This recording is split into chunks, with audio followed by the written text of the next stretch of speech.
Assalamualaikum warahmatullahi wabarakatuh.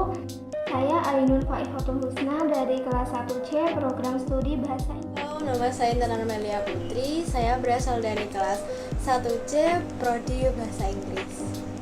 Saya Nikmatul dari kelas 1C Prodi Bahasa Inggris, nomor absen 9. Jadi di sini kita akan membahas mengenai kesehatan mental sebagai akibat dari COVID-19 dan PSBB. Sebelum kita masuk ke intinya, kita perlu tahu dulu nih, apa sih COVID-19 itu? Nah, COVID-19 adalah penyakit menular yang disebabkan oleh virus corona yang baru-baru ini ditemukan. Virus corona ini berasal dari Wuhan, Cina, lalu menyebar ke hampir seluruh negara di dunia, termasuk Indonesia juga. Cara penularan virus ini adalah melalui percikan dahak dari saluran pernapasan atau bisa juga kontak langsung dengan penderitanya. Oleh karena itu, kita sebisa mungkin harus menghindari kerumunan. Karena penularannya yang gampang banget, pemerintah Indonesia menerapkan aturan baru, yakni PSBB. PSBB sendiri merupakan kepanjangan dari pembatasan sosial berskala besar. Jadi kita diharuskan berada di rumah selama aturan ini berlangsung. Akibatnya, sekolah, tempat-tempat hiburan, aktivitas perkantoran, dan aktivitas jual beli di pasar dihentikan. Untuk tetap melaksanakan kegiatan sekolah dan bekerja, maka diadakan sekolah daring atau sekolah online dan juga WFH atau work from home. Jadi, semua kegiatan belajar mengajar dan bekerja dilakukan di rumah. Dalam belajar mengajar, guru biasanya memanfaatkan beberapa aplikasi seperti Zoom, Google Meeting, Google Classroom, WhatsApp, dan lain sebagainya. Untuk pertemuan tatap muka online atau menjelaskan materinya, guru biasanya menggunakan Zoom dan Google Meeting.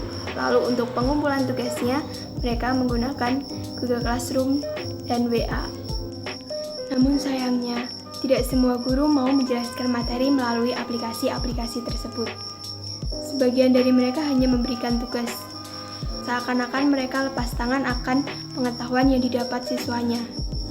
Setiap hari hanya diberi tugas, tanpa ada penjelasan sama sekali. Nah, banyak siswa yang mengeluh dengan sekolah daring ini. Mereka mengatakan, tugas yang diberikan tidak sebanding dengan penjelasan dari guru. Akibatnya, siswa menjadi tidak paham dengan materi. Dan kalaupun mereka mengerjakan tugas, itu biasanya hanya menyalin dari Google tanpa mau memahaminya terlebih dahulu. Dan juga kadang guru memberikan tugas di waktu yang salah. Misalnya, ketika siang, jam-jam sekolah, guru membiarkan muridnya bersantai-santai. Namun ketika malam, baru memberikan tugas yang sangat banyak. Dan waktu untuk mengerjakannya sangat sedikit, harus dikumpulkan malam itu juga. Ini mengakibatkan siswa jadi kurang tidur dan waktu istirahatnya terganggu. Dan tentunya ini juga berpengaruh pada kesehatan mental siswa. Mereka terlalu banyak tugas, tapi kurang hiburan. Selain pada siswa, masyarakat juga banyak yang mengalami gangguan pada kesehatan mental. Oke, jadi di sini saya akan menjelaskan mengenai pengertian dari mental health atau kesehatan mental. Nah, sebelumnya apa sih kesehatan mental itu? Menurut Wikipedia, kesehatan mental adalah tingkatan kesejahteraan psikologis atau ketiadaan gangguan kejiwaan. Nah, mental health sendiri dibagi menjadi 4 jenis, yaitu yang pertama adalah kondisi sehat, kemudian yang kedua gangguan kecemasan, yang ketiga stres, dan yang terakhir adalah depresi. Jadi, kondisi mental yang baik adalah ketika batin itu merasa tenang dan juga tentram. Nah, sebenarnya apa saja sih gejala-gejalanya? Yang pertama yaitu adalah delusi. Apa sih delusi itu? Delusi adalah meyakini sesuatu hal yang tidak sesuai dengan faktanya. Kemudian yang kedua adalah halusinasi. Halusinasi adalah sensasi di mana merasakan, melihat, atau bahkan mendengar sesuatu yang tidak nyata. Kemudian yang ketiga adalah rasa cemas secara berlebihan, rasa marah secara berlebihan, rasa sedih secara berlebihan. Nah, yang keempat yaitu perilaku yang tidak wajar. Nah, di sini yang dimaksud perilaku yang tidak wajar, contohnya seseorang tiba-tiba berbicara sendiri, kemudian tertawa sendiri tanpa suatu alasan, tanpa sebab yang lucu. Faktor apa saja yang mempengaruhi mental health atau kesehatan mental? Nah, di sini dibagi menjadi dua faktor, yaitu yang pertama biologis, yang kedua psikologis. Nah, sekarang kita akan membahas yang pertama dulu, yaitu faktor biologis. Biasanya pada faktor biologis ini, contohnya yang pertama yaitu karena keturunan. Kemudian yang kedua yaitu karena gangguan pada saraf otak. Jadi saraf-sarafnya itu bisa terganggu atau mungkin ada yang putus. Nah, yang ketiga yaitu infeksi. Kemudian yang keempat adalah penyalahgunaan nafsa atau obat-obatan terlarang seperti narkoba, narkotika, seperti itu. Dan yang kelima yaitu karena cedera otak. Mungkin saja penderita itu pernah mengalami kecelakaan sehingga mengalami cedera pada otak dan mengganggu pada kesehatan mentalnya. Jadi yang kedua yaitu adalah faktor psikologis. Nah, di sini adalah faktor yang banyak sekali membuat sehingga seseorang itu mengalami gangguan kepada kesehatan mentalnya. Yang pertama yaitu adalah peristiwa traumatik. Ini contohnya adalah pelecehan dan juga kekerasan.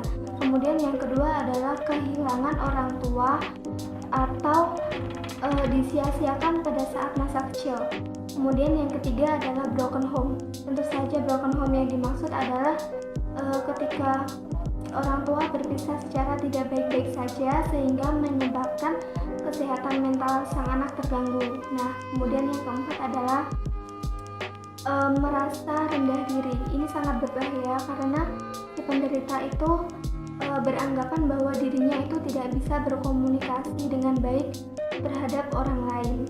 Upaya-upaya dalam menangani gangguan pada kesehatan mental. Nah, yang pertama yaitu bisa dengan psikoterapi. Nah, peran psikiater atau psikolog di sini sangat besar dan sangat berpengaruh terhadap penderita. Karena psikolog atau psikiater di sini bisa membantu mengontrol emosi dan juga perasaan sang penderita. Kemudian yang kedua yaitu dengan memberikan obat-obatan, misalnya obat antidepresan. Nah, kemudian yang ketiga yaitu dengan rawat inap. Kemudian yang keempat support group. Yang kelima melakukan stimulasi otak.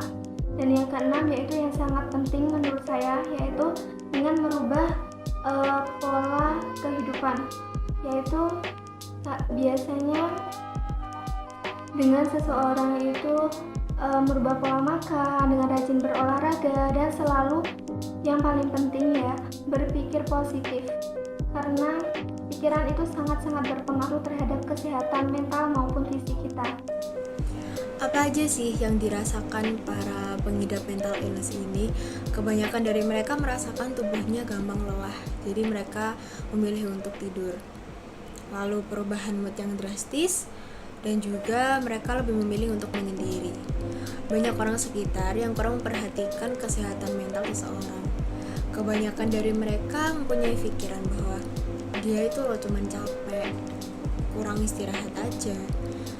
Dan yang parahnya lagi, mereka menilai bahwa apa sih yang dipikirkan sampai sedepresi itu, padahal dia masih kecil, dia tidak tahu apa-apa.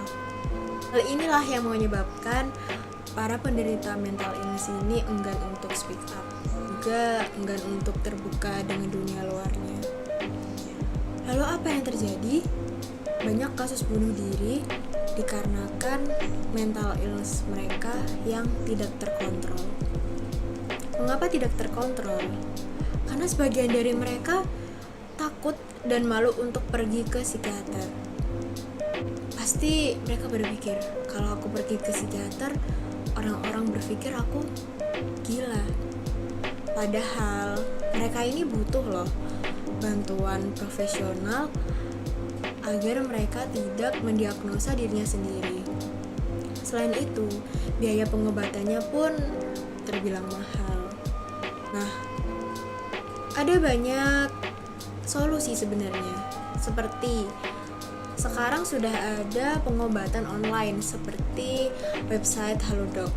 Di situ terkadang menawarkan diskon daripada kita mendiagnosa diri sendiri tanpa bantuan profesional. Kalau kita mendiagnosa diri sendiri, itu jatuhnya kita mensugesti diri sendiri agar menjadi seperti itu, yang harusnya tidak malah menjadi iya. Kalau kita hanya bermodal cari informasi di Google, sepertinya itu akan menjadi sangat-sangat fatal karena kita tidak tahu menahu tentang ilmu tersebut. Nah, di tengah pandemi ini kita harusnya saling melek terhadap satu sama lain karena tekanan dari berbagai hal muncul di tengah pandemi ini. Saling mendekati satu sama lain untuk sekedar berbagi cerita tentang bagaimana sih harimu hari ini, itu lebih baik daripada kita menjudge mereka, menilai mereka, mengeluarkan kata-kata yang tidak enak dan sehingga membuat pikiran di mereka. Jika kita tidak bisa memberi saran, setidaknya kita bersedia untuk menyiapkan telinga dan pundak kita bagi mereka. Memang, beberapa cerita tidak memerlukan tanggapan dan solusi, dan sebagian dari mereka pun hanya ingin didengar. Mereka ini butuh teman untuk mendengarkan cerita-cerita mereka. Dan kita sebagai pendengar yang sudah dipilih oleh mereka, kita pun juga harus bijak. Seperti kita tidak boleh menyela omongannya, kita tidak boleh menyela ceritanya. Lalu kita tidak membandingkan cerita mereka dengan cerita kita. Seperti cuma segitu aja cerita kamu, aku loh bla bla bla, atau lah kamu mah mending kayak gitu, lah aku. Itu sangat tidak dianjurkan dalam mendengarkan cerita orang. Saat di akhir cerita, alangkah baiknya kita bertanya, kamu ini perlu didengar atau diberi tanggapan? Kalau mereka hanya ingin didengar, jangan lupa untuk berterima kasih karena mereka sudah mau bercerita kepada kita. Dan juga berilah mereka dorongan-dorongan, kalimat-kalimat motivasi yang membuat mereka ingin untuk hidup lebih lama lagi. Jika mereka maunya diberi tanggapan atau solusi, berusahalah menempatkan diri kita sebagai mereka. Kalau sudut pandang kita, takutnya nanti kita jadi membandingkan, dan tentunya juga diutarakan dengan pemilihan kata yang tepat. Terlebih tentang sekolah daring seperti ini, komunikasi antara orang tua dan anak ini sangat dibutuhkan demi menjaga kesehatan mental dan juga kekebalan tubuh. Jadi, marilah kita sadar dan aware tentang kesehatan mental. Mereka ini tidak gila, jadi jangan dijauhin. Justru kita harus mendampingi mereka sampai mereka paham betapa berharganya mereka bisa hidup untuk lebih lama lagi.